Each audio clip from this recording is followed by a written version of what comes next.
nous continuons à penser que la gestion de l'eau doit être une gestion publique, mais communautaire et participative.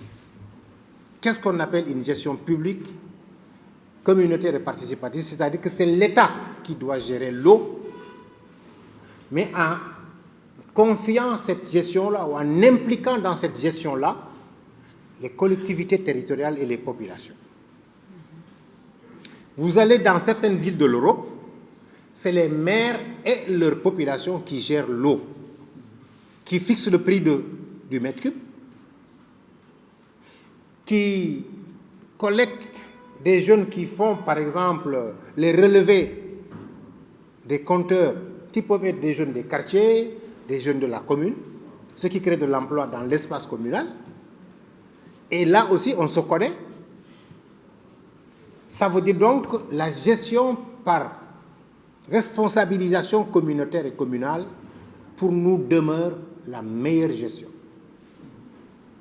Mais toute gestion qui va vers une délégation peut déboucher vers une privatisation totale. Alors que l'eau n'est pas une marchandise. Mon téléphone est une marchandise. J'en ai besoin, je l'achète, et selon mon pouvoir d'achat, et selon le luxe que je veux me faire. Quelqu'un d'autre en a fait aussi une marchandise pour son travail. Vous êtes journaliste, vous avez besoin de téléphone souvent pour faire votre travail. Bon, ou votre rédaction, ou vous-même, vous donne un téléphone sur la base des capacités que vous avez et selon le travail que vous voulez faire. Mais si on vous dit que l'eau que vous allez utiliser quand vous arrivez au bureau est une marchandise à la même dimension que votre téléphone, ça ne peut pas marcher. Si on vous dit que si vous quittez votre rédaction et que vous rentrez à la maison aussi, l'eau que vous devez utiliser pour boire quand vous arrivez, pour manger, pour que votre épouse prépare à manger, ou je sais encore qui, c'est une marchandise et que c'est facturé, c'est bien marqué, ça ne peut pas continuer cette vie-là. Cette eau-là aussi, si le producteur de la bande des Niayes veut produire des oignons, des tomates, des carottes, des salades, et on lui dit aussi donc le prix que tu dois utiliser, c'est ton prix fixé, il ne peut pas continuer à nous fournir le soir ce dont on a besoin comme légumes dans le marché.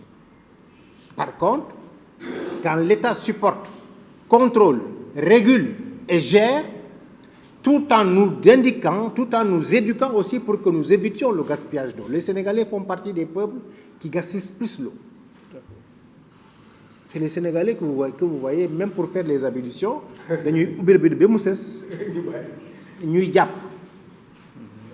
Sénégalais, même pour se brosser, il ouvre le robinet, il se brosse et le robinet coule. Donc ça, c'est des manquements dans la prise de conscience citoyenne sur l'importance de l'eau. On pense donc que l'État doit désormais, en Afrique, pas seulement au Sénégal, retourner à la gestion publique, mais communautaire.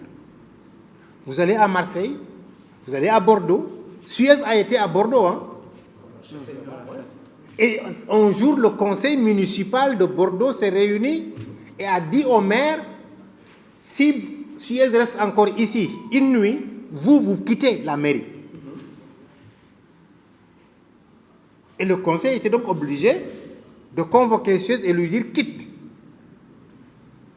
Donc, je crois qu'il y a moyen de gérer l'eau avec les populations, pour elles-mêmes les populations, avec l'accompagnement, le soutien, la supervision de l'État.